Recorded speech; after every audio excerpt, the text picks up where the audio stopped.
I would like to welcome you to today's program, Considering Gideon at 50, the History and Future of Indigent Defense. I am Caroline Fredrickson. I'm the president of the American Constitution Society for Law and Policy.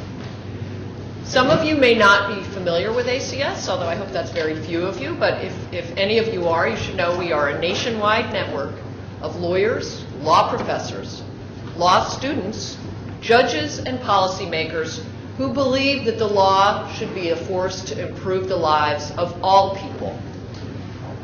ACS works for positive change by shaping debate on vitally important legal and constitutional issues through the development and promotion of high-impact ideas. If you support such efforts and you're not yet a part of our network, I hope you will become a member of ACS today. So before we get started, I'd like to thank DLA Piper for hosting today's event and have such a beautiful space. It's really a privilege to be here. I would like to extend special thanks to Lisa Dewey, who is the pro bono partner, as well as Mark Wilson and Catherine Sherman for the event staff here for their efforts in making this event possible. Today's symposium is commemorating the Supreme Court's March 18, 1963 unanimous decision in Gideon versus Wainwright, in which it declared a constitutional right to counsel for criminal defendants. Regardless of a defendant's class or status or lot in life, the Sixth Amendment entitles us all to a fair trial and a fair justice system, rights that can only be realized with legal representation. In the 50 years since the court's decision in Gideon, we have seen the right to counsel evolve. For ACS, this evolution provides one of the better examples of how the progressive Constitution develops. Gideon demonstrates how this general principle, to have the assistance of counsel for his defense, quoting from the Constitution, has been meaningfully interpreted throughout generations. It is how the Sixth Amendment has come to include an effective right to counsel during plea negotiations in 2013. Despite these promises of the Sixth Amendment, however, an indigent criminal defendant often faces another reality. He or she is often one of a caseload too many, represented by a public defender with resources too few. That is why ACS joins others in using Gideon's 50th anniversaries to elevate the right to counsel and advance indigent defense reforms, which is what we will do here today. Today's symposium is also a continuation of ACS's work on the right to counsel over the past several years. Just in this anniversary month, we convened a very successful student convention on Gideon at Stanford Law School with close to 200 law students from around the country. We provided the administration with Erica Hashimoto's updated issue brief on indigent defense data collection. We are pleased that Erica will join us today. And we compiled our published indigent defense issue briefs onto a CD that is being distributed here at the symposium. Here now I have the prop. For those of you who haven't picked this up, this has a collection of indigent defense issue briefs written by experts ranging from Stephen Bright and Erica Hashimoto to many others. And I commend it to you. The papers are excellent, very informative, and offer very good ideas for how we can improve the system going forward.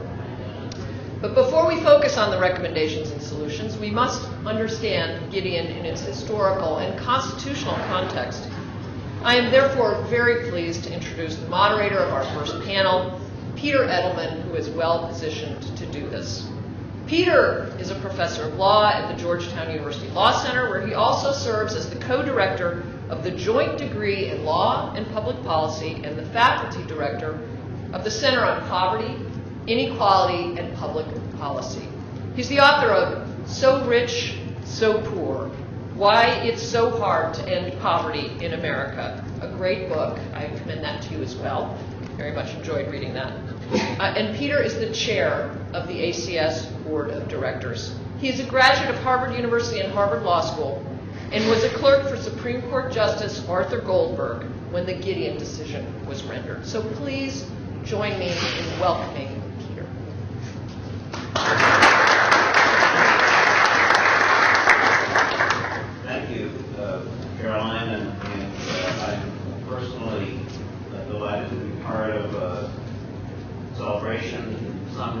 and critique in others of what's happened since with regard to the Gideon case.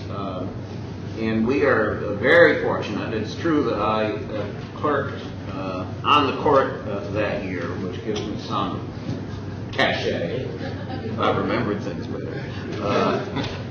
But I immediately went out and recruited my co-clerk, Bob O'Neill, who has a much better memory than I have. So anything he remembers, I'll take part credit for it.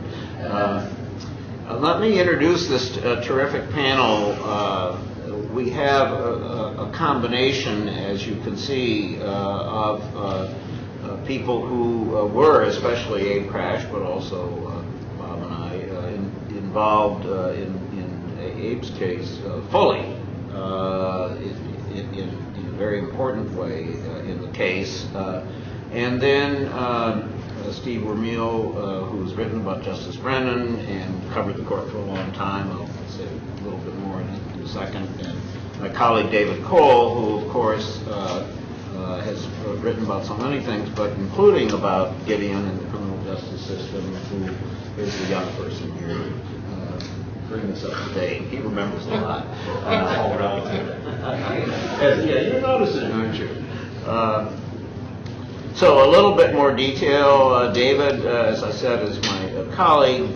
He keeps, of course, more than a hand into litigation through the Center for Constitutional Rights. He writes prolifically for The Nation and the New York Review of Books, and commenting on NPR's All Things Considered, and has written 5 books, which have won numerous prizes, and so I'm just grateful personally, David, that you could take the time as well as all of us are so pleased that you're here. Abe Crash on my right is in fact a friend for many years standing, and now also for many years, but less than how long I know Abe. Has been on our faculty at Georgetown teaching constitutional law, had a very distinguished career and still has a relationship with Arnold Porter here in the city, and is a graduate of the University of Chicago and was a graduate fellow at Yale, but of course he's here because he worked with the late Abe Fortas on the case, on the brief, and so the only problem about Abe these days is we're worried about his being Gideoned out, because he's appearing in many cases and many places, and wonderful wherever he goes. And so we see Walter Mondale reemerging. We see Abe Crash. Not that either one of them was not emergent. So Abe, thank you for coming, and I might say as well, not just Justice Fortas and Abe, but the late John Hart Ely was a summer law student at Arnold Porter and helped work on the brief. Bob O'Neill is my law school classmate as well as my co-clerk, and has had an absolutely fabulous career that involved many things, including teaching at Berkeley and being president of the statewide University of Wisconsin system, president of the University of Virginia, the director of the Thomas Jefferson Center for the Protection of Free Expression, and that's not even the half of it. So Bob, thanks for coming. And Stephen Vermeil has combined a tremendous career in journalism and now in legal education, now at American University, Washington College of Law. Is just finishing your time as the head of the ABA section of Individual Rights and Responsibilities. Steve, he's the co-author of the very important, the definitive biography of Justice Brennan, was Warren Court of my mind, of Justice Brennan. It's Justice Brennan Liberal Champion, and he covered the court for the Wall Street Journal from the late 70s to the early 90s, and worked for the Boston Globe before that. So I think we have an absolutely terrific panel, and I'm so glad that we're all together. Let me start, Abe, with you, if you would. The trajectory, not shockingly, that I will pursue is to look at the laws it was before Gideon leading up to it, the surroundings and circumstances of the case, including what the court was like in those, at those times, and then on through what's happened since, which of course will be the subject also of speakers later today, but David has written and thought so much about David Cole about that. So, Abe, before we get to the case itself and the work that you did, maybe you could start by telling us the status of the right to counsel before the case came along. Set the stage, if you will. I think this point here. Yes. I think, Peter, that's a very good logical starting point. What I want to take a minute or two to explain is what was the status of the right to counsel as a matter of constitutional law in the summer of 1962 and the fall of 1962 when we were writing the brief on behalf of Gideon, and really at the time that the Gideon case was decided in March of 1963. The most basic point to appreciate is that there was a fundamental difference between the right to counsel in the federal courts and the right to counsel in the state courts. In the federal courts, it had been established in 1938 in a case called Johnson against Serbst that in all federal criminal prosecutions that the district court judge was required by the Sixth Amendment to appoint a lawyer for an indigent defendant, a person who didn't have the funds to do so, to hire a lawyer. And if the judge failed to do so, that is, failed to appoint a lawyer, the court lacked jurisdiction and the judgment was void. The situation in the state courts, however, was altogether different. In the state courts, it had been established by the time we were briefing the Gideon case, that in a capital case, in a case involving a death penalty, that the state courts were required by the Due Process Clause of the 14th Amendment to appoint counsel for indigent defendants. That idea grew out of a case called Powell against Alabama, which it's the infamous Scottsboro Brothers case. It involved a situation in which a group of young black men were arrested for rape, which was a death penalty offense. They were indigent, illiterate, and in a very hostile southern community. And in that case, the court said they were entitled to have counsel. And out of that grew the idea, became established that in capital cases, in the state courts, the state court was required, not by the Sixth Amendment, but by the Due Process Clause to appoint a lawyer. Now, but that left all other felony cases. And in all other felony cases, the situation was this, that the Supreme Court decided a case called Betts against Grady in 1942, in which the Supreme Court said accused persons defendants in state criminal courts are entitled to a lawyer only if there are special circumstances, such that one could say at the end of the trial that the trial was unfair. Now, what were special circumstances? That was defined in a series of cases that followed Betts against Grady to mean if the defendant, say, was a juvenile, or if he was mentally retarded, or if the case was unusually complex.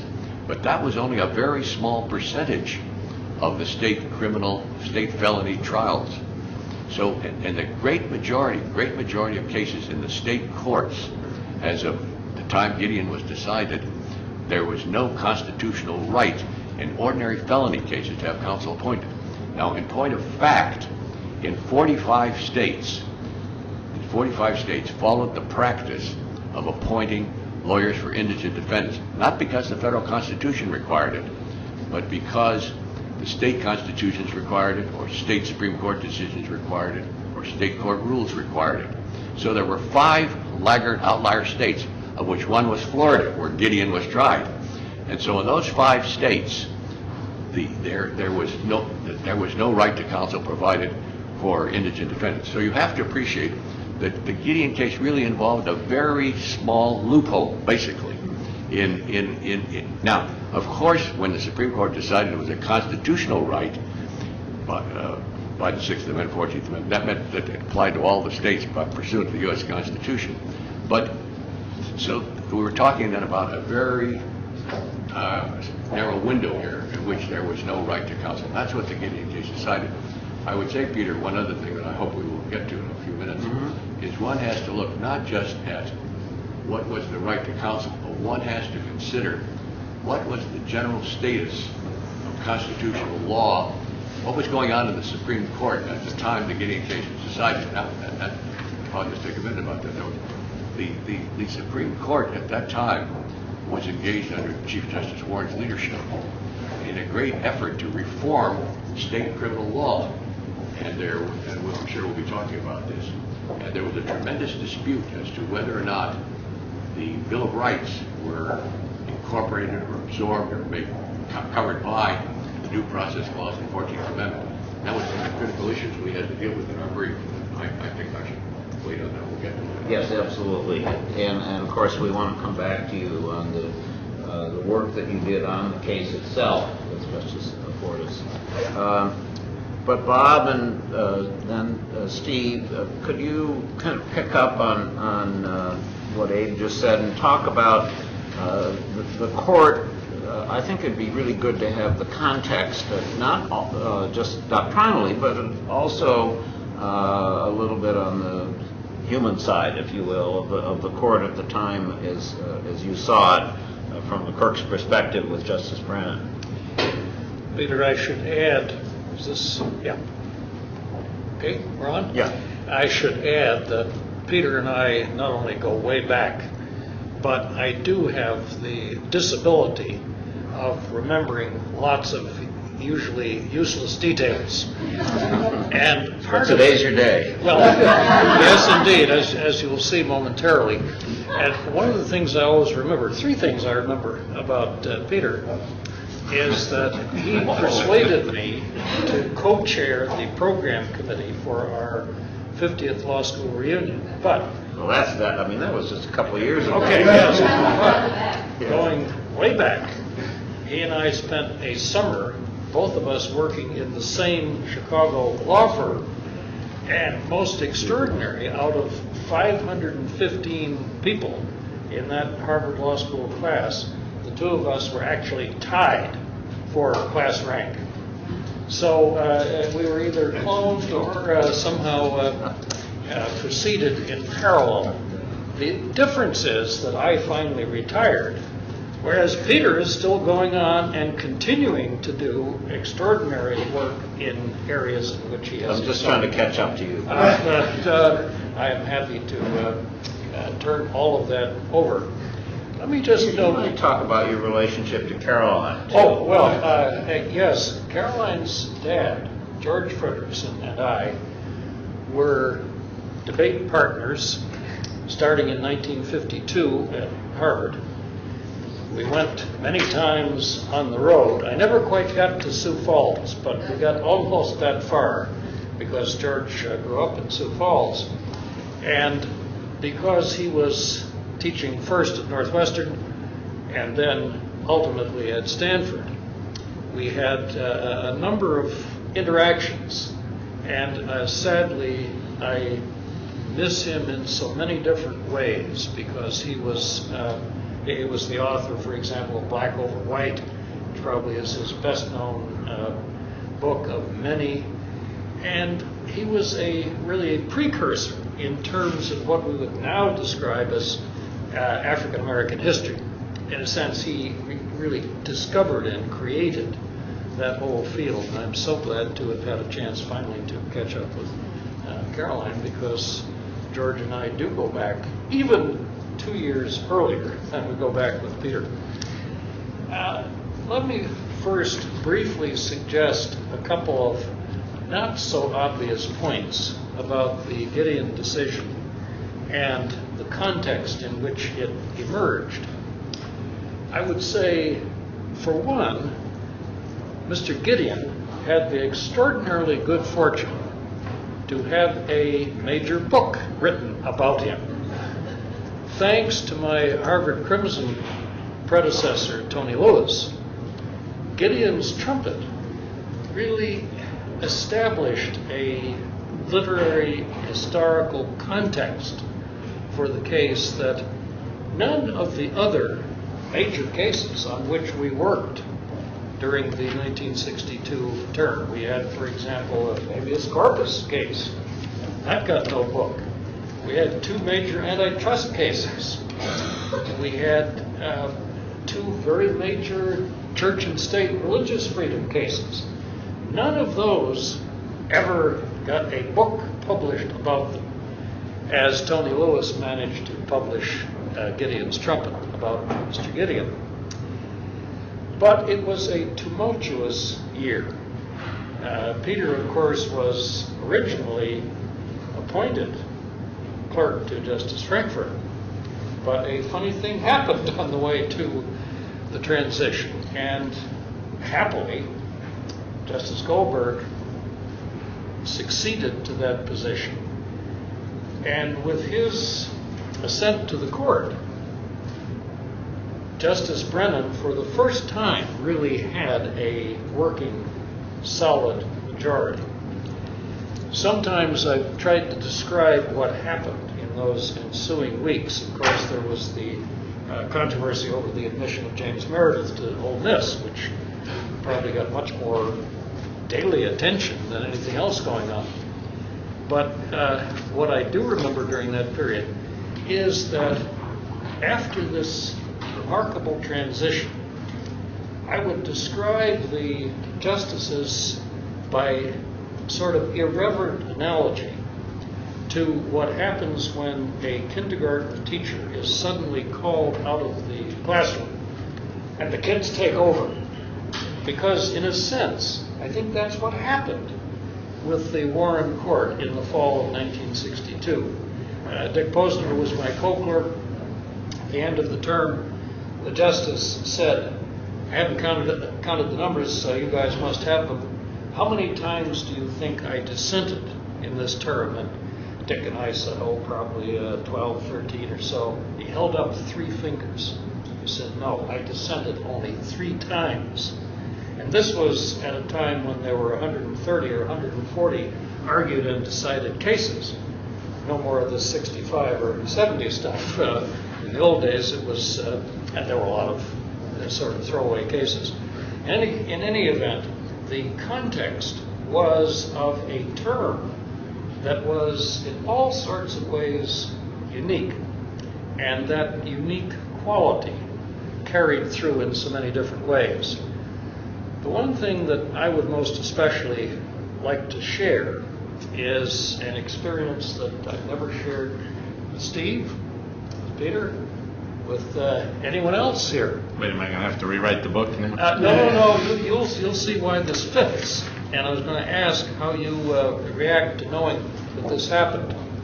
As some of you have learned, and certainly Abe would know, Justice Black never passed up an opportunity to go to Florida during the winter break and play tennis daily.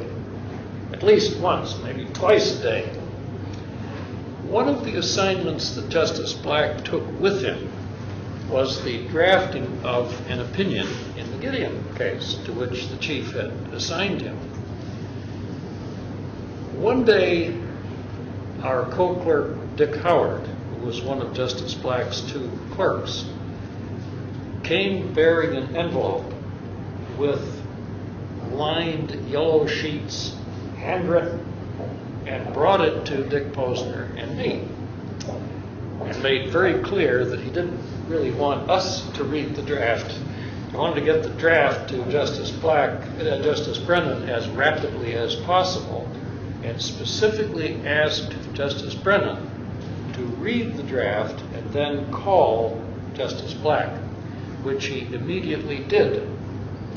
As was the custom for the 3 of us, Dick Posner and I listened on the phone as Justice Brennan responded to Justice Black's inquiry about the Gideon draft. There was a long pause. Eventually, we got off the phone and we said, eagerly, anxiously. So, what did he say? Well, Justice Brennan had first said to Justice Black, you know, Hugo, this is a fine draft. It's fairly brief, but it doesn't have any of that eloquent or majestic language that you and Bill Douglas put into your various dissents in cases like Wolf and Adamson and Betts. And now we were going to find out what Justice Black said in response. And it was a very brief response. I think I can fairly paraphrase. He said, no, we don't have to do that anymore. We don't have to build on those dissents because now we have the votes. That was quite succinctly the story of the Black draft. I'm not aware whether Justice Black made any changes in that draft. I do know, as Steve will remember, that Justice Brennan silently concurred. But even though there were 3 justices who did add views, Justice Brennan never said a word. And I've always felt that, in some sense, Justice Brennan regretted or was disappointed that Justice Black took the view that he did. But after 50 years, one is always allowed to change his view. I now have a different view with respect to that exchange. I think Justice Black was absolutely right to put it all behind him. No more Wolf, no more Adamson, no more Betts dissent, and so on. And the fact that Justice Brennan apparently never had any occasion to comment further. I don't recall that Dick Posner and I ever, for example, discussed with Justice Brennan anything about the Gideon case. It just sort of happened. Partly because at that point, Dick particularly was so focused on habeas corpus feinoid, which really for him was the pièce de résistance of that term. But I think he might have been more interested in Gideon if he had not sort of turned the other way. So I'd be fascinated when the point is appropriate to get Steve's take on that incident. But that's exactly the way I remember it. I think Dick would have the same memory. Great, Bob. Thank you. Well, Steve, This is the appropriate this point. is the moment. Thank you. It's a pleasure to be here and with such a wonderfully distinguished panel and such an important topic. I would like to pick up on what Bob started and maybe add a couple of maybe historical footnotes. I might have a slightly different take on the reason for what you described, but this is my own surmising. It's not something Justice Brennan directly said. Let me preface that by telling a little story. We all know about Clarence Earl Gideon, in part, as Bob said, because of Gideon's trumpet and Tony Lewis. I want to tell you about somebody you probably have never heard of, named Willard Carnley. Anybody ever heard of Willard Carnley? Okay. Willard Carnley was the principal figure in a case called Carnley versus Cochran, which was decided about exactly a year before Gideon. The case came out on April 30th, 1962, written by Justice Brennan. And Justice Brennan told me a wonderful story about that case, or an interesting story. Carnley was also an inmate in Florida, charged and convicted with incest and various other lewd and lascivious assault type crimes on his daughter. He went to trial without a lawyer. The absence of a lawyer was quite significant for him, according to the opinion Justice Brennan later wrote, because it was open to interpretation as to what Florida statute he was being convicted under. Had he been convicted under the Florida child molester statute, the statute provided options for rehabilitation, psychiatric evaluation, sentenced to a mental hospital rather than a prison. Were he convicted under the sexual assault and incest statutes, the only option was criminal punishment. A lawyer obviously would have been able to figure out the difference and help him navigate that process. He didn't have the benefit of that representation. He also, because he was representing himself, didn't get to cross-examine witnesses. He didn't voir dire the jurors. He didn't get to talk with the judge about the jury instructions and all the other things that a lawyer might have done for him. He was convicted. His case came up to the Supreme Court, and Justice Brennan ruled for a unanimous court that he was deprived of his 14th Amendment rights to due process. Now, why am I telling you that story now? In Justice Brennan's view, that should have been the Gideon case. There were 7 votes on the court, but only 7 to overrule Betts versus Brady and say that there was a constitutional right to counsel under the 6th Amendment. Why didn't the court do it a year earlier? Why aren't we here celebrating Carnley versus Cochran instead of Gideon versus Wainwright? Justice Frankfurter had his heart attack, and earlier in April, the case was argued in February. Before the court finished the decision, Justice Frankfurter had a heart attack and so wasn't participating. Justice Whitaker had retired at the end of March after the argument and before the decision. Justice White joined the court on April 15th, but too late to participate in the case. So there were only 7 justices, and what the justices basically decided among themselves, according to Justice Brennan, was we're not going to overrule Betts versus Brady with a 7-member court. If we're going to do that, it needs to be a 9-member court, and so this is not the right moment to do that.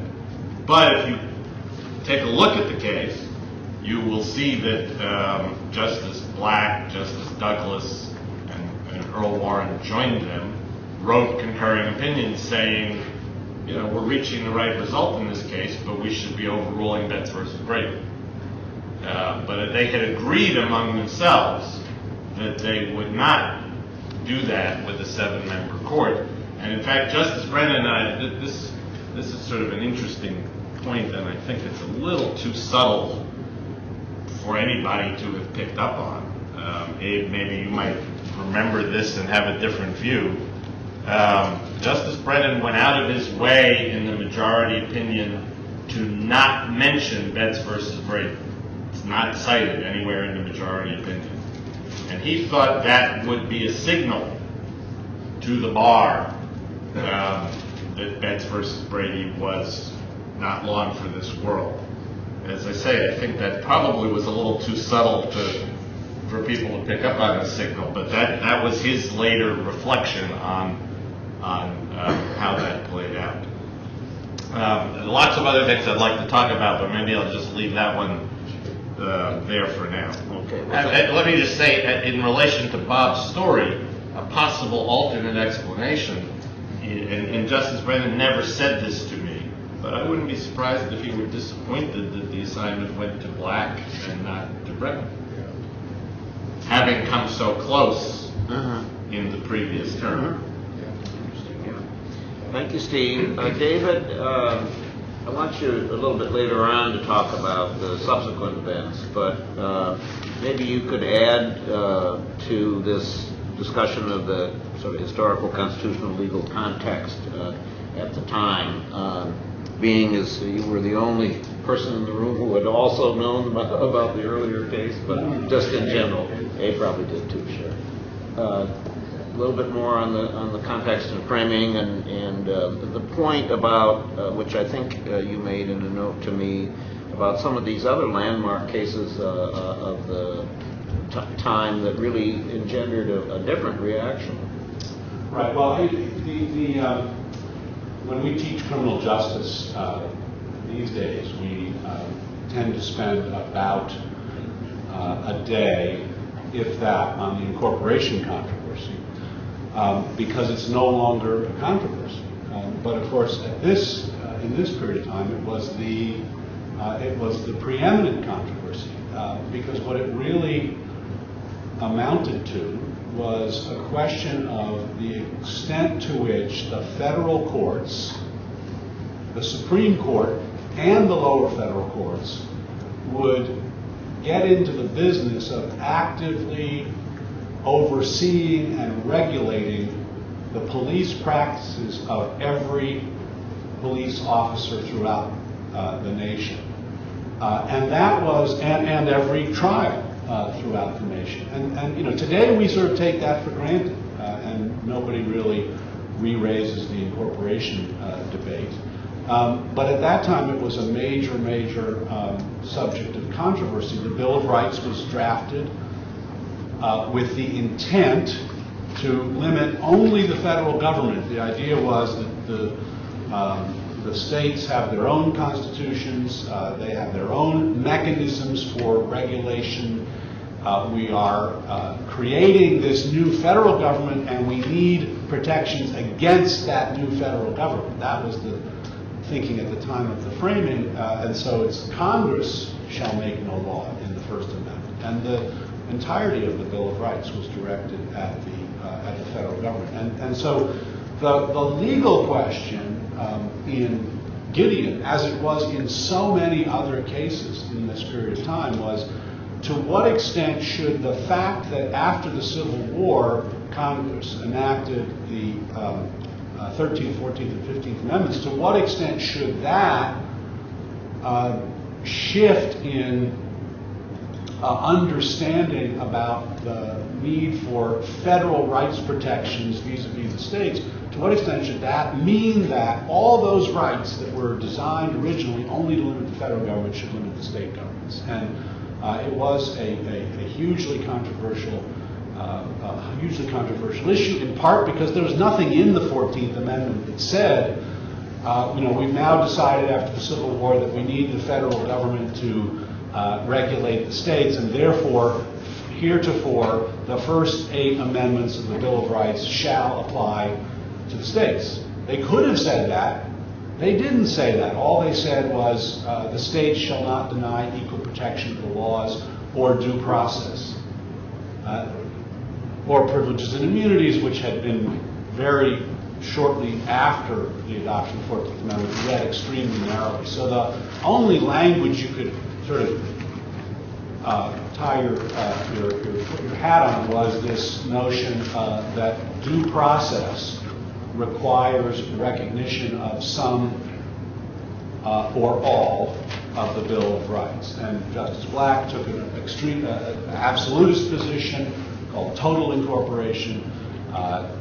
He and one other justice ever took that position. The rest of the court was much more kind of selective and said, no, all that's required is due process, fundamental fairness. We can assess that on a case-by-case basis. And so they kind of went through right by right and in a very kind of restrictive way, extending rights to the states. But so Gideon, Betts versus Brady, said the right in the 6th Amendment to counsel for the poor in federal cases does not apply to the states. It was an incorporation question, and Gideon reversed that. Of course, today, virtually everything in the Bill of Rights applies to the states. We assume that state courts and state police must abide by federal constitutional protections, and those protections are enforced not only by the Supreme Court on review, but also by district courts on habeas corpus review, which is why Fay versus Noya was such an important case. Because, of course, the Supreme Court can't really oversee all of the state criminal justice systems, but if people can go to federal district courts through habeas corpus, there are a lot more district courts than there is a Supreme Court. And so this really marked a shift away from state autonomy on criminal justice matters to federal supervision on state criminal justice matters. And as Peter alluded to, many of these decisions were hugely controversial. The extension of the exclusionary rule, for example, to the states, very controversial. Miranda, shortly thereafter, which requires every state to provide warnings and lawyers to people who are being interrogated. Furman versus Georgia, the same period of time, striking down all of the state's death penalties. Those were hugely controversial cases. This case, and the people on this panel are much better suited to talk about this than I am, but my sense is that this case was not nearly as controversial as those cases, even at the time. It's surely not as controversial today. It is one of the most celebrated cases that the Supreme Court ever decided. So it's and later I want to talk about the ways in which, notwithstanding the fact that it is celebrated as distinct from cases like Furman, Miranda, and Mapp, which were excoriated, it has been undermined in significant ways in the same way that Mapp, Furman, and Miranda. Thank you, David. I want to come back to you on to recount for us some of the personal experience that you had. Let me just say very quickly, I want to underline something that Bob said, which may have been totally clear anyway, but the change on the court from Felix Frankfurter to Arthur Goldberg was huge. And I always make a point of this with my students, since I had some personal note of that. But in general, Justice Frankfurter, well, in many ways at a personal level, was certainly, it would be correct to characterize him as liberal.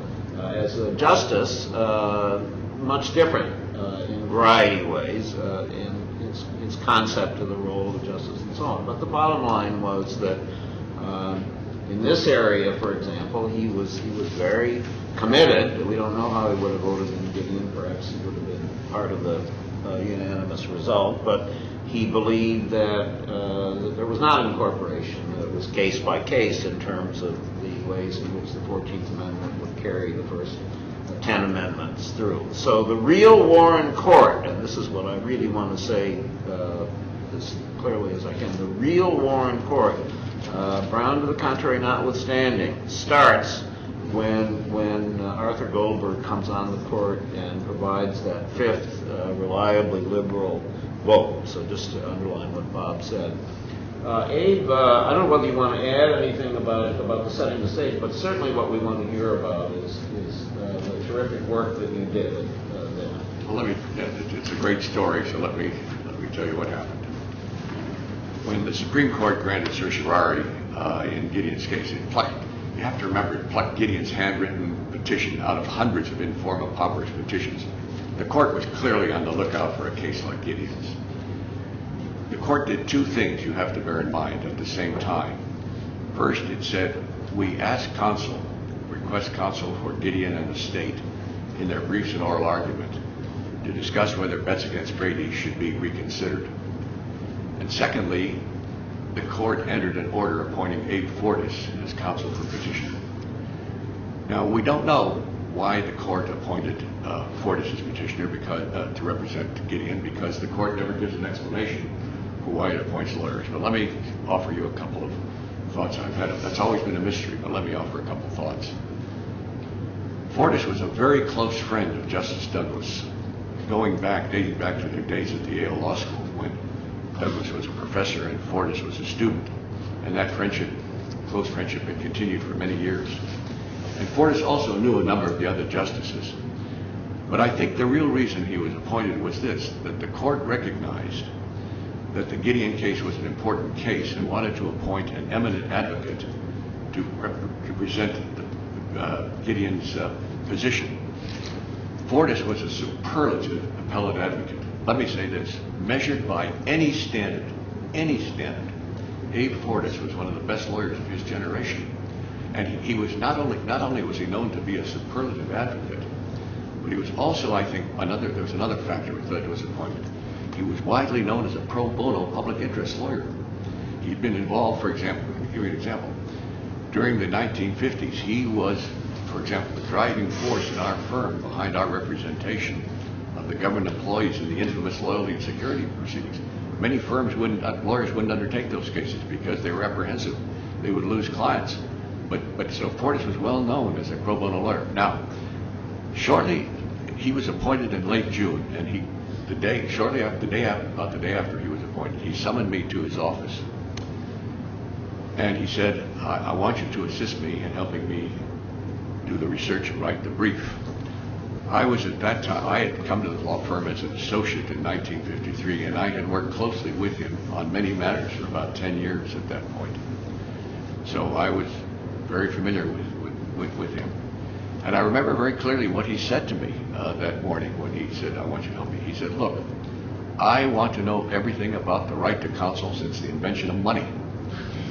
And let me tell you, he meant every word of it. There wasn't a day went by when he didn't call me and ask me for a memo. Now, we were responsible as Gideon's counsel to advocate to advance every argument we could to overturn his conviction. But Fortas made clear to me from day one that he said, I want to get the Supreme Court to establish the principle that an accused person is entitled to a counsel in every criminal case. That was no question that was what his point was. Now let me just deal with a couple of other points, and then so we'll have an opportunity for other panelists. Peter referred to a young man by the name of John Hart Ely. John Hart Ely was a third-year law student at the Yale Law School, and he came to our firm as a summer law clerk, and he was immediately assigned to me to help me respond to Fortas's numerous requests. And I asked Ely to write a memorandum for me on something. And he gave it to me, and as soon as I read it, I knew at once that Ely was an exceptionally gifted person of very great ability. And I was absolutely right. He became one of the most distinguished legal scholars of his generation. He became a professor at Yale, professor at Harvard, the dean of the Stanford Law School, and he was the author of a book, Democracy and Distrust, which is a classic in legal literature. Perhaps I could tell you just if you have time, I'll tell you a little story that I think the young people would be interested in. When the brief, I was had in my office the proofs of the brief, final proofs. In those days we had proofs, and I was checking them. And Fortas came into my office, and he said he wanted to see the signature page for counsel, and I showed it to him, and it showed on the right-hand side Abe Fortas, counsel for petitioner. On the left-hand side of counsel, my name, and the name of an associate, another associate firm, Ralph Temple, who was working with me. And Fortas said, where is John Ely's name? And I said, Abe, John Ely is a law student. He's not a member of the bar, and you cannot be a signatory to the Supreme Court brief as a counsel if you're not a member of the bar.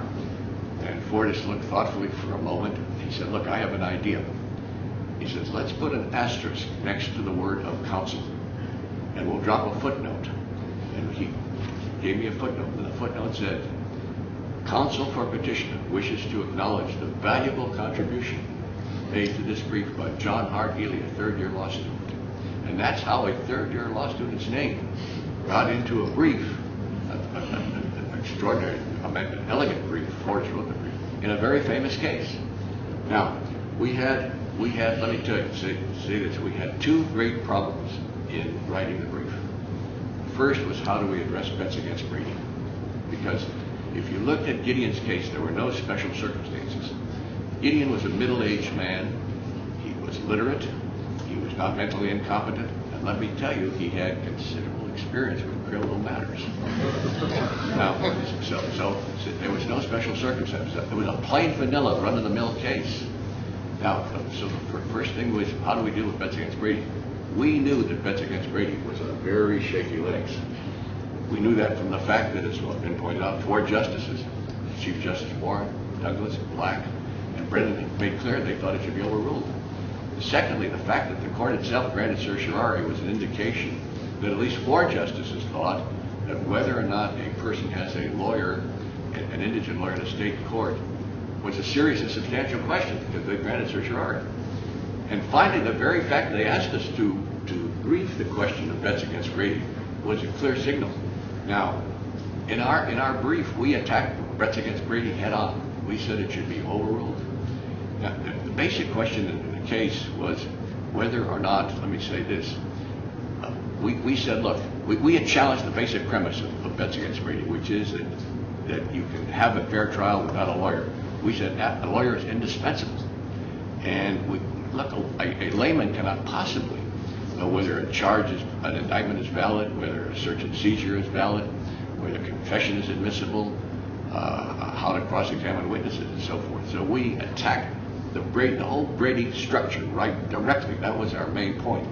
The second great issue we had, and we can talk about this, was federalism. That was really the great issue in the case. Now, in one sense, the basic question in this case was, does the right to counsel guaranteed by the 6th Amendment, is that incorporated in the 14th Amendment? That really was the issue in the case. Black had written this famous opinion in 1947 in Adamson, in which he said that the Bill of Rights was, that the Congress, when the 14th Amendment was ratified after the Civil War, that it was intended to embrace all of the Bill of Rights, the 14th Amendment. But the majority of the court didn't agree with that. And we didn't want to get caught up in a crossfire between different factions on the court about the incorporation doctrine. So we argued in our brief that the right to counsel was guaranteed, what?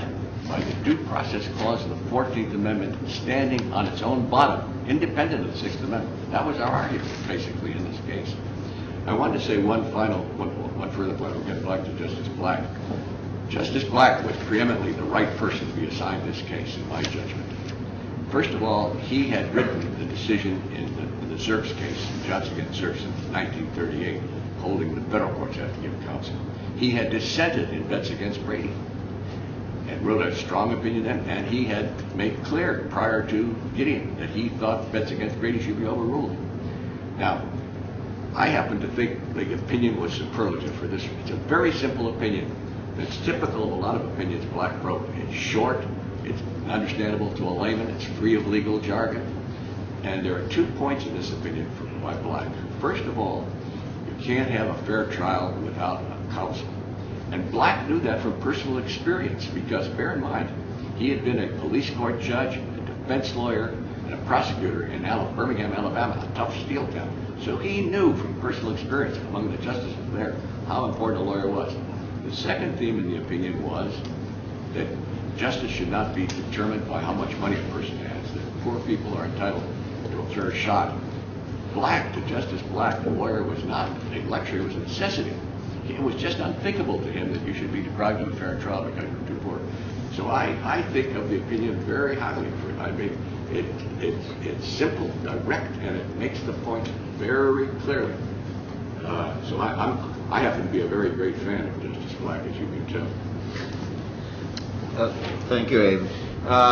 Before we turn to the question of starting the clock, shall we say, from the day that the case was decided, Bob and Steve, you want to add anything in any respect with regard to the whole background prior to the case, the court itself, the whole conversation we've really had up till now? Peter, I'm happy to do that because I was just thinking of 3 additional comments that might be useful. One is that I know in our earlier discussion, sort of preparatory discussion, we had talked some about Knapp versus Ohio. We really haven't done that in this session, and I particularly would be interested in the views really of all of you who are more expert than I on map issues, on the sort of reaching out to look for, anticipate. This was 2 years before Gideon, and how the process of, it is said that the justices were coming up or down in the elevator, and one of them turned to the other and said, maybe we should use the MAP case not for pornography or obscenity, but rather for search and seizure. And I just wondered if a little more could be said on that. Second comment, not all was entirely sweetness and light. There were 3 times, or Steve, maybe 4 times, but certainly the number was very small, which Justice Brennan dissented. But that's partly because Justice Brennan carefully controlled the number of cases in which he might dissent. And Peter, you may remember this was a Texas case in, I think it was called Caritativo or something like that, in which the Texas policy required an indigent defendant to waive the privilege against incrimination as a condition of having a court-appointed psychiatrist. And as I remember, Dick Posner and I were in the corridor, and I don't know if you remember this, but Justices Brennan and Goldberg were walking back from the conference. And I vividly remember Justice Goldberg turning to Justice Brennan saying, "Bill, why didn't you vote to grant that Texas waiver of right to counsel case?" Brennan turned to him and said, "And where, Arthur, were you going to get the 5th vote?" Because Brennan knew that Earl Warren would not have supported them. This is the old Alameda County prosecutor who still was not entirely warm of heart on issues like this, and he had no support, so they were going to lose. And I remember Justice Goldberg saying, "Oh, very interesting, Bill, thank you." At the last point, this is a Fayanoia issue, because, and Steve, the only additional comment I have is that maybe Justice Brennan was sort of willing to trade off Fayanoia, because, and some of you, I know, Steve, you know this, that Justice Brennan, mainly this was involving Dick Posner, was the expert, and Dick, working with Justice Brennan, wrote a long speech which was to be delivered at the Yale Law Journal banquet in April. And the Yale Law Journal cocktail hour went on until 12:30 a.m. Finally, the dinner followed, and at 1:15, Justice Brennan was presented for his speech.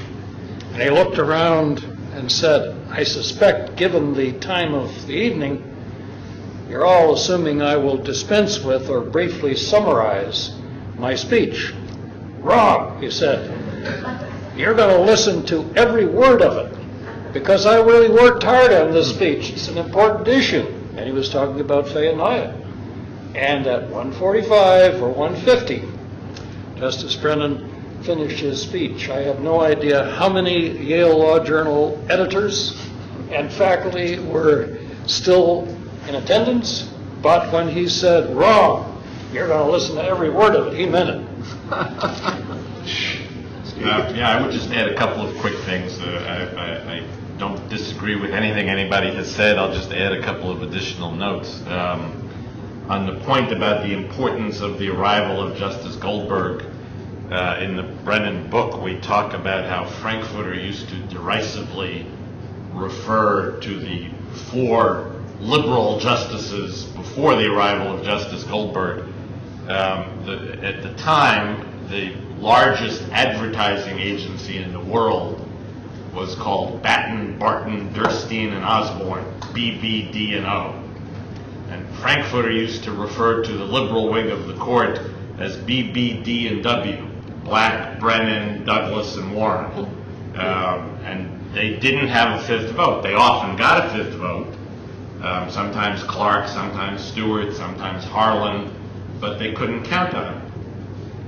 With the arrival of Justice Goldberg replacing Frankfurter, obviously Frankfurter was no longer there to make that derisive comment, and it wouldn't have been appropriate anymore because they were now in the majority, and clearly could have outvoted Frankfurter had he still been there.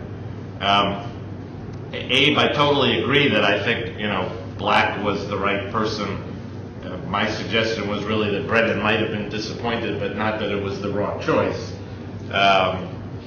I'm sure that Brennan knew that Warren was going to give the assignment to Black for a very interesting reason, which, Bob, you'll remember. Beginning sometime in the late 50s or early 60s, Chief Justice Warren used to come meet with Justice Brennan privately every Thursday afternoon at about 4 p.m. It was supposed to be a secret. The rest of the court wasn't supposed to know that these meetings were taking place. So Warren would actually come to Brennan's chambers, which is, as a matter of protocol, totally inappropriate. But Warren didn't even want his secretary to know that he was going down the hall to Brennan's chambers. And as Brennan described it, one of the focal points of those meetings was the incorporation process, talking about pending cert petitions and which cases would make good vehicles for the next step in the incorporation process.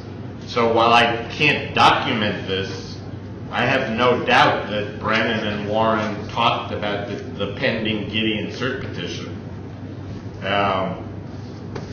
Before the court had announced the decision in Carnley versus Cochran, they asked for the state of Florida to file a response to the cert petition in Gideon.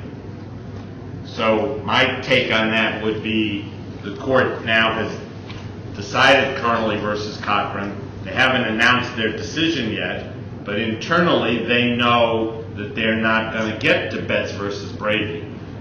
So they then start looking for another vehicle. Gideon is the vehicle. They ask the state of Florida to file a response. The state of Florida responds. They grant cert. They appoint Abe Fortas, and as they say, the rest is history.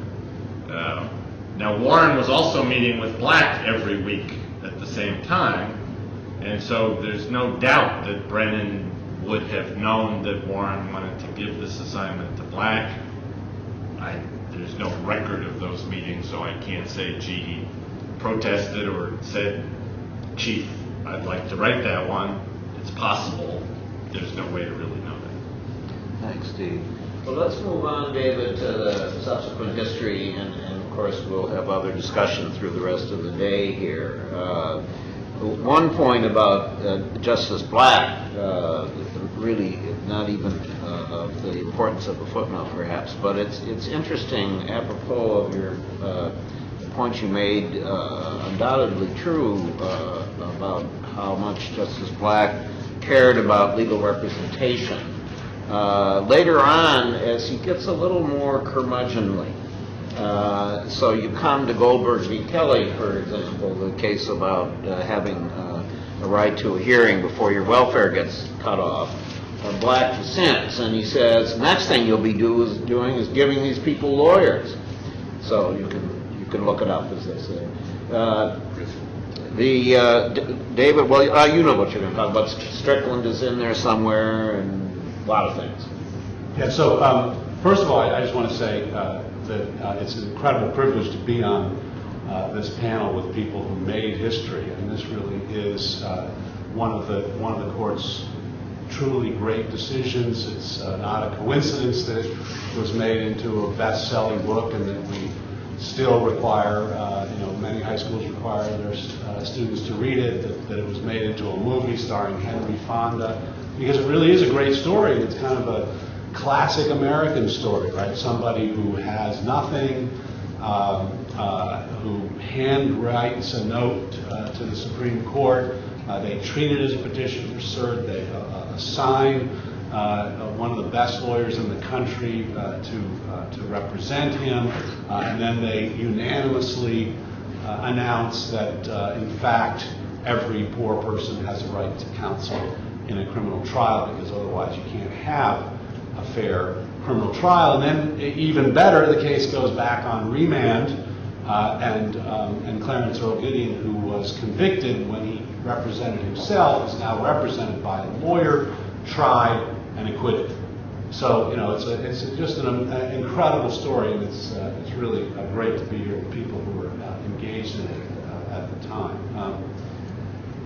But the sort of subsequent story is often less talked about, but is certainly not worth celebrating. And that is the story of how the court and society at large have failed to really live up to the promise of Gideon. And as I suggested earlier, in some ways this is a kind of a surprise because Gideon was less controversial. I mean, as Abe said, it was really just about whether 5 states should do what 45 other states were already doing.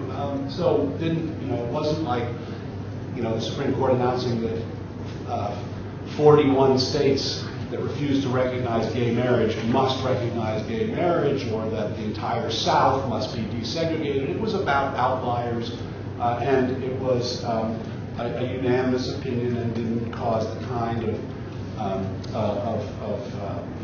pushback that decisions like Miranda and Mapp and Furman caused. Mapp extending the exclusionary rule, the concern is that you throw out perfectly good evidence because the constable blundered and innocent people go free. Miranda, you give people lawyers in interrogations and you're going to cut off interrogations, and that's cutting off one of the most effective ways to investigate crime.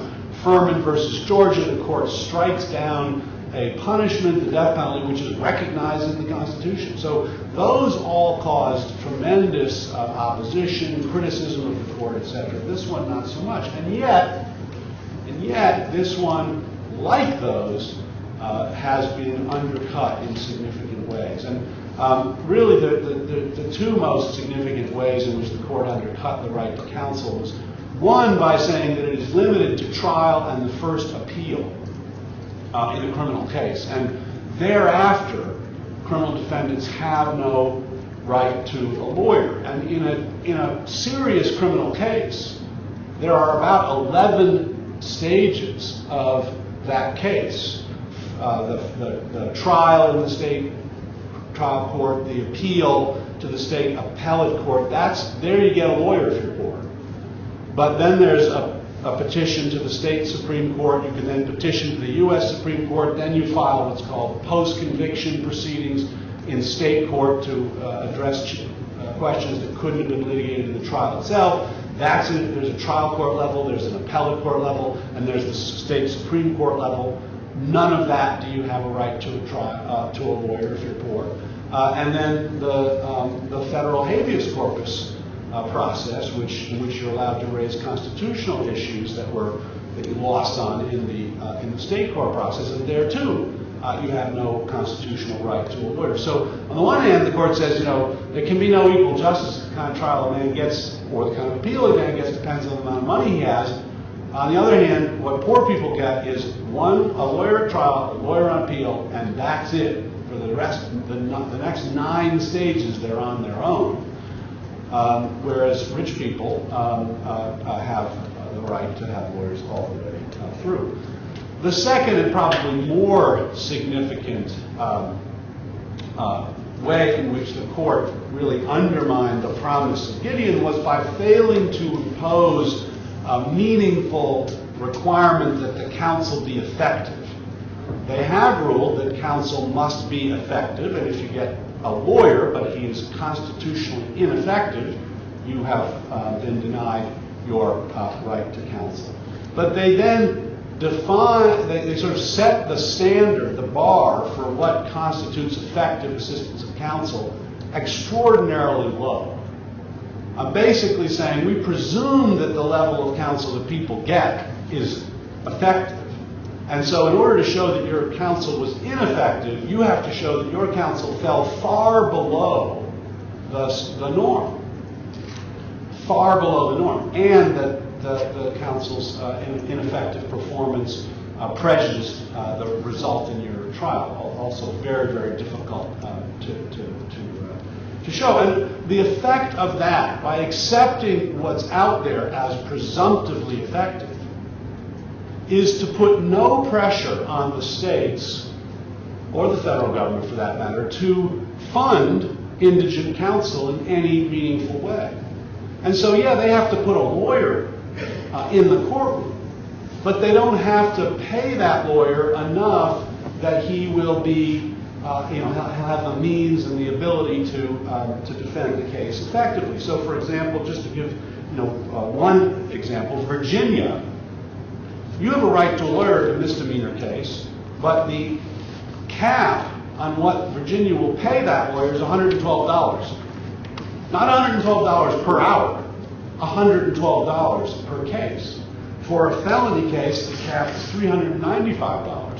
For a serious felony, where you face 20 years or more as a sanction, the cap is $1,250.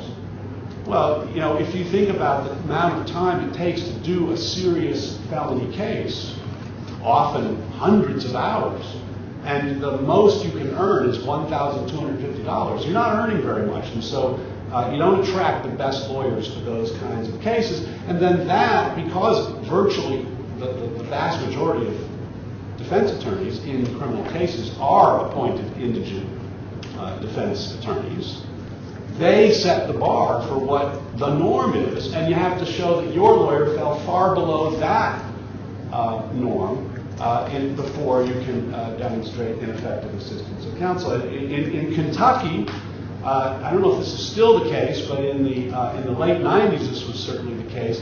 Kentucky spent more money on its University of Kentucky athletic budget than it did on all of its indigent defense representation per annum. Nationally, we spend 50% of criminal justice expenditures go to prosecution and police investigation and prosecution of crimes, 50%. On the state side, 2% goes to indigent defense. So, this ineffective assistance standard that the court announced in Strickland does nothing to change that. That puts no pressure on the states to ameliorate that. So yes, you have a right to a lawyer, but you don't necessarily have a right to a lawyer who can do a meaningful job. So, why is this? I think that the principal reason for this state of affairs is that it saves on the costs of rights. It saves on the cost of the right of Gideon because, it costs money to represent indigent people, and if you can do it on the cheap, then, they have the right, but we don't have to put a lot of money into it. But I think that's only part of the savings. And I think the more insidious part of the savings is that by underfunding lawyers for the indigent, and 80% of criminal defendants nationwide are indigent and depend upon, therefore, state-appointed lawyers, by underfunding all of those lawyers, you not only save on the direct outlays that states have to make to those lawyers, but you also save on the cost of all the rights in the criminal justice system because you ensure that they will be under-enforced. Now, you can have a robust Fourth Amendment, a robust Fifth Amendment, if you know that the only people who are going to fully enforce those rights are going to be the few who have the wherewithal to engage lawyers who have the time and the experience to do an effective job in raising those claims. And if you know that a vast majority of lawyers are going to be too busy, or they're not even going to go into this work because the work is so poorly compensated that you're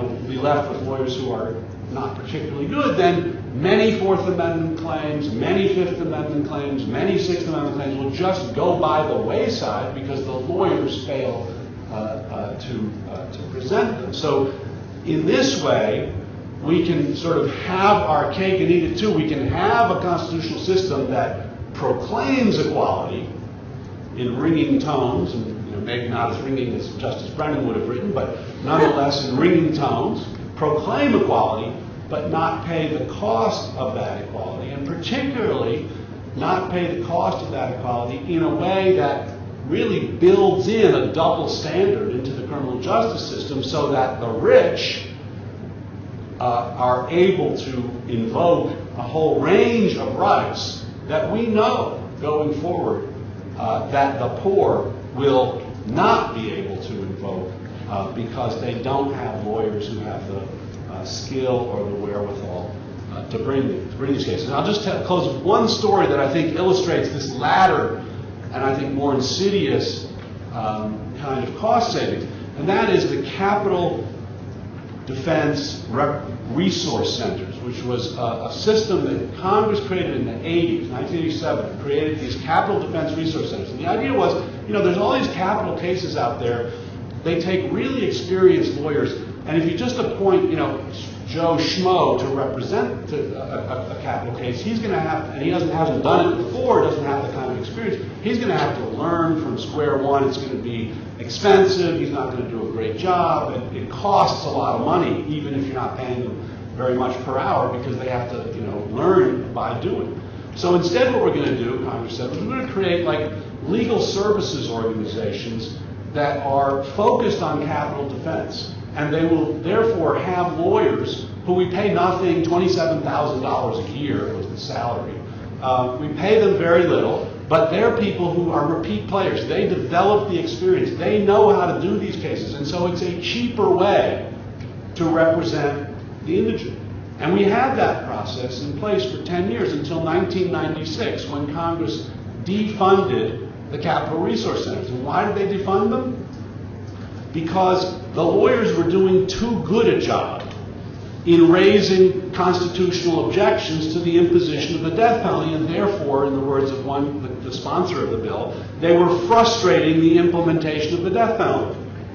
Frustrating it by litigating legitimate constitutional claims. And so Congress got rid of a system that was cheaper and put back in place a system in which we paid unprepared lawyers to learn, you know, everything from zero, because we were willing to pay them because we knew they would be less good at frustrating the implementation of the death penalty. So I think that that counsel is a critical, has been a critical wedge by which the court has undermined all those other rights that were so controversial by ensuring or failing to ensure that the counsel that we say people have a right to is in fact ineffective.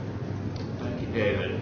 I would just remind people that your book on the subject is entitled No Equal Justice, Race and Class in the American Criminal Justice System, still available. And I also point that out because we need to be, as you talked in your book, about talking about race as well as class in all of this. Karen Hoopert has a book, Chasing Gideon. Some of you have seen reference to that. That's current and excellent on our subject of today. Amy Bach wrote Ordinary Injustice a couple of years ago, just to have a little bibliography. Let's go very quickly through our other panelists for a kind of parting shot, and then we'll open it to questions. Abe. I've been going to various conferences about Gideon in the last couple of weeks, and it's common for people to say the promise of Gideon has not been fulfilled. And that is true. The Gideon case did, let me say, greatly invigorate the public defender movement. It also improved representation, but it's unquestionably the fact that large numbers of people are not adequately represented. Now, I'd just like to take a moment and build for a couple of minutes on what David Cole said. I think there are 4 reasons why the Gideon decision has not been effectively implemented. First of all, the Gideon decision contemplated that the state legislatures would appropriate money to pay for defense counsel, but there's no enforcement mechanism in the Gideon decision. Most of our constitutional rights are negative rights. That is, you shall not infringe freedom of speech, you shall not deny privilege against self-incrimination, and so on. But Gideon case kind of an affirmative right, but there is no mechanism in the opinion or in the structure of it for providing money for counsel. A second thing that's happened is this: since Gideon, there's been a profound change in criminal law. What's happened has been a tremendous number of offenses have been over-criminalized, of activities have been over-criminalized. And so the number of people involved in the system has grown enormously. And when it grows enormously, you have to have more lawyers, it means more money. And the system is broken down because of that. We are swamped with matters which should not be criminalized. And that is a tremendous point of tension. The third reason, I think, is something where the court went awry, and that's this, which I don't need to add much to what David said, the Strickland case. Under that standard, egregiously incompetent lawyers are tolerated. Lawyers who no one who paid for them would tolerate for a minute. And that is a function where the Supreme Court has failed and needs to do something. Now there's a fourth point. What's happened relates to habeas corpus. The habeas corpus rights have become so encrusted with procedural complexities and other substantive rights, so the federal courts basically can't review these state court convictions effectively anymore. Now my view at the bottom line is this. If you're going to have an effective system of representation, if Gideon's going to be implemented, we need to have in every state a public defender system, adequately staffed, adequately financed, adequately trained. And one of the main reasons we don't have that, let me just close on this point. One of the main problems here is that there is no political constituency, effective constituents for the right to counsel. Ask yourself this question. Who are the persons most adversely affected by the failure of the system? They are people who are poor, mostly minorities, uneducated. 70% of the people in prison don't even have a high school degree. Now, if there's going to be effective implementation of this, in other words, if the legislatures are going to do what really Gideon contemplated, in my view, it'll only come about if the private bar, the bar associations, the law schools, religious organizations, labor unions, if they coalesce, form allies, and really exercise the political clout to bring it about. Finally, I would say this. The Gideon problem, one of the things that's become apparent to me as I've been thinking about this the past couple of weeks, the right to counsel issue cannot be considered apart from the total context of the criminal justice system in our country, which is broken down. The Gideon is not a panacea, and the whole system now is seriously in disarray in our country. It's disarray because of things which David, it's in disarray in significant part because of race and class. Look at the large numbers of black young men who are in jail. I mean, it's an outrage, it's a scandal. And unless you address the basic criminal law problems, which are related to the culture of our society, you're going to just tinker with the right to counsel that isn't going to really basically deal with it. And that's where we've gone amiss here. So that's what in other words, when you think about, you say, well, we've got to implement the right to counsel. I suggest to you, it's not an isolated issue. It's an issue which is in the whole context of the whole criminal law system, which we now have. And the criminal law system is a reflection of our culture, of ideas that people now have about race and other aspects. So there are very, very profound issues underlying this whole right to counsel. Thanks, Dave. Very important. I realize I egregiously omitted Michelle Alexander's work from my bibliography, the New Jim Crow, which is obviously what you were talking about so clearly. Well, A very brief and slightly irreverent addendum.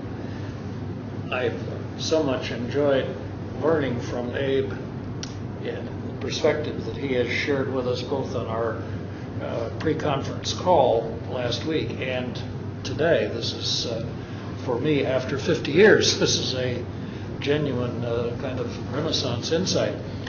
I was just going to add to Steve's comment about the weekly Warren to Brennan visits. As some of you may know, Earl Warren was, despite his experience as a consummate politician, he was not very good on names or, for that matter, faces. And periodically, he would stride into Justice Brennan's office, ready to greet Mary Fowler, who was his then secretary, ultimately his wife when his first wife tragically died, as Steve has so eloquently described her terminal illness. He'd walk in and, looking at Mary Fowler, he'd say, "Oh, good morning, Miss Fuller." And Justice Brennan would say, "Chief, her name is Fowler. It's like the chicken, Fowler. Next morning or next week, he'd walk in and say, "Oh, good morning, Miss Fuller." And somehow, as the weeks went by, I was never quite sure whether he caught up. And I'm sure when they were married, ultimately he recognized that this was now Mary Brennan. So the Fuller no longer mattered, but getting him to say literally this, yes, Fowler like a chicken, that somehow helped him. Just two quick observations, one historical and one contemporary. We haven't really talked about the day of the decision in Gideon, and I just wanted to note that on March 18th, 1963, the court decided 8 cases. 7 of them involved state criminal or habeas or voting issues, and the states lost all 7. The other one was a labor law case. Fay versus Noya, that we've all referred to, the important habeas decision, was decided the same day as Gideon. And the Washington Post Supreme Court reporter the next day made the following observation: perhaps on no other single day since the Civil War had states' rights taken such a beating. That might be an overstatement, but at least an interesting perspective. So it was a rather dramatic and important day, not only because of Gideon, but fairly overwhelmingly. The last thing I would say in contemporary terms is I think the failure to fulfill the promise of Gideon is really a double tragedy. There's much written on this anniversary period about the need and hope for civil Gideon as a concept. And, as the reflections on this panel suggest, we can't really have a serious discussion about civil Gideon when we're not even capable of fulfilling the promise of criminal Gideon. Thank you, Steve, for bringing up the civil side of it, which is obviously so important in terms of work that I do on a day-to-day basis. Can we open it up for a few minutes to questions that you may have? Here's one over here.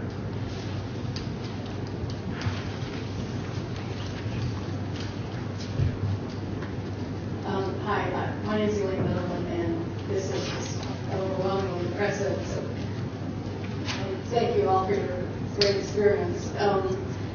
Mr. Craig, I wanted to ask you briefly, I hope these are somewhat related, but number one, how did you feel working on that case? Did you know it was really going to be a landmark case, maybe because they appointed Mr. Fortas, I don't know. And also, did the Supreme Court, when they picked the Gideon handbook letter, and you said he did not have special circumstances, did they winnow that one out because he did not have special circumstances, therefore give you the roadmap that you followed? Well, let me say, you have to recall, I was a very young partner in the law firm, and the truth is, we recognized, I would say, that it was an important case. It was obvious it was an important case because of the way in which it was granted, and the appointment of Fortas and so forth. So I knew it was, we knew it was an important case. But let me say, it took me many years to really realize fully the enormous implications of it. It took a long time to really grasp it. We never met Gideon, neither Fortas nor I. There is a long letter in Tony Lewis's book in which Gideon sets out his background. And he was a drifter, and he was involved in a lot of in and out of jail, but we never knew about it. And you asked me what the other question was. Just about when the Supreme Court picked his letter. Oh yes. Let me say that. Let me say it. I'm just speculating here, but I think what happened was this: the court wanted to get a plain vanilla right to counsel case. That is, a case which didn't involve special circumstances. And one of the law clerks, I'm sure, is assigned to read through the informa pauperis petitions, and he, I'm sure, had been instructed, look, you look for a case like this. And Gideon's case was just exactly what they were looking for. They were looking for a case involving a defendant in a state court where there were no special circumstances, a felony case. And that was it. And so they plucked this petition out of a tremendous number of them and granted it. And a felony case that didn't involve murder or rape or assault. Non-capital case, yes. Other questions? In the back.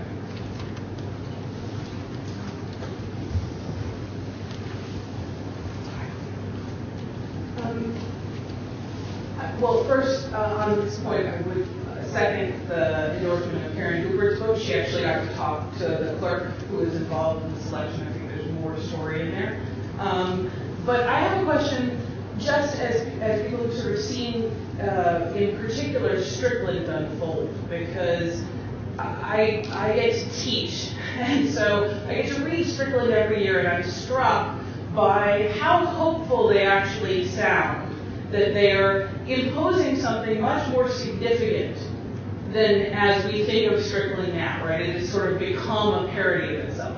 And I wonder if you have an opinion about exactly why that is. Is it about the volume of cases? The fact that they allowed harmlessness to go first? Like, why is it that Strickland, which I at least think maybe the court was delusional, and that's the answer, they felt had some promise of actual oversight, becomes the sort of cause of harm that we now see it to be?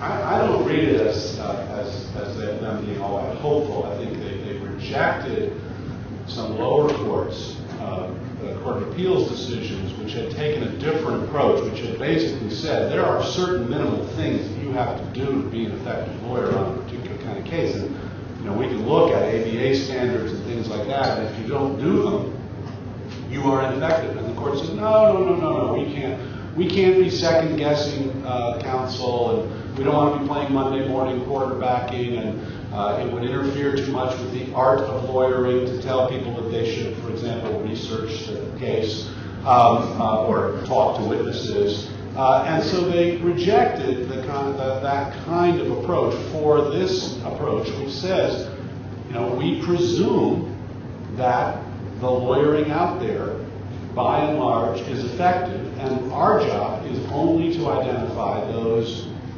true outliers, and those true outliers that you can also demonstrate prejudice to the outcome of the case. And I think that was conscious. I think they understood that would be a very hard standard to meet, extraordinarily hard standard to meet, and they were concerned that if they set up a standard that would be easier to meet, they would be deluged with claims, because everybody who gets convicted is going to claim that their lawyer is ineffective, and if we have an ineffectiveness standard with teeth, that will deluge the courts with many, many, many claims. So, and in part, I think it was this concern about could we really handle it. But I think, short of, for the reasons Abe said, this is not a group that has any political clout, has negative political clout in a democracy. Short of the court insisting on imposing some such standards, the states have no real incentive to create effective public defender systems or fund lawyers at an adequate amount. I don't think the court had any illusions that would somehow happen in pushing it. I think they just weren't willing to push it. Here in the middle.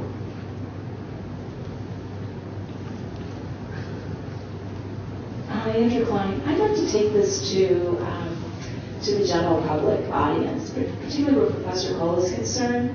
Given technology and social media, how can we use that as a platform for, first of all, to educate the American populace? Because when you take the cost factor of incarceration versus if we had an appropriate system, what are the savings there?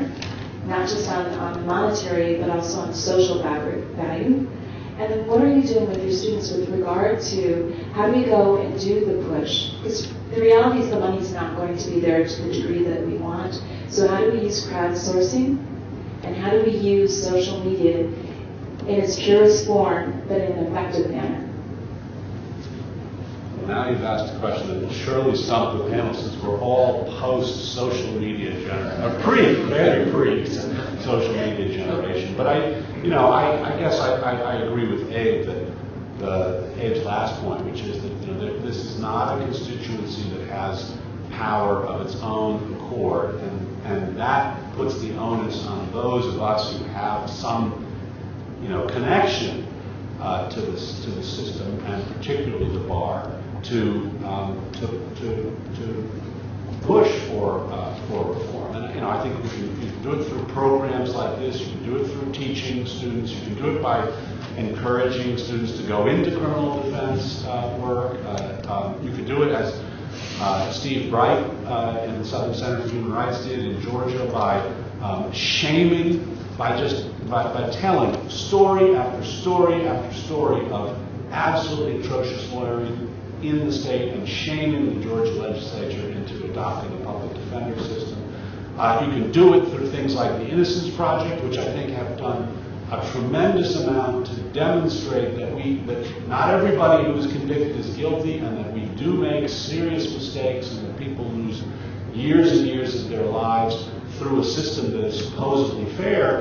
And I think that that sort of concrete demonstration of the shortcomings of our system has led to some more consciousness, both about the problems with lawyering and the provision of lawyering, of effective lawyers in these kinds of cases, and to the question of whether we should in fact be imposing the ultimate penalty when we are unable to ensure that innocent people are not being convicted. So those are some ways in which I think we begin to change the conversation. I'd just like to add one point.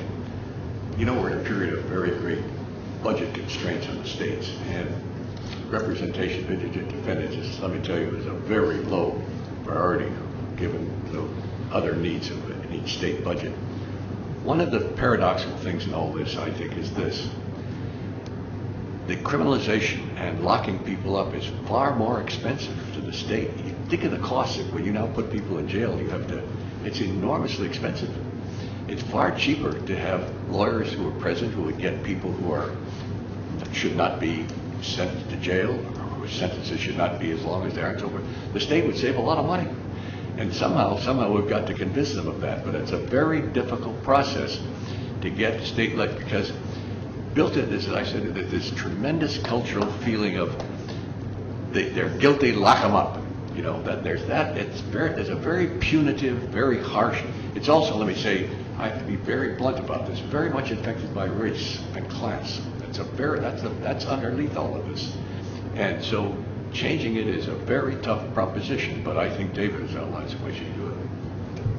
And I would just add that I would underline that right now is an opportunity in terms of the revenue situation of the states, and we've seen it in some states, and so that's quite a concrete thing. But the other thing is that just to sort of make your challenge harder, we need to be talking about the cradle to prison pipeline, not just the racialized way in which the criminal justice, or I don't even use that term anymore, the law enforcement system operates at the point of arrest, prosecution, and incarceration, but what happens from birth and the degree of poverty that we have in the country, and what goes on in our school system. I don't have to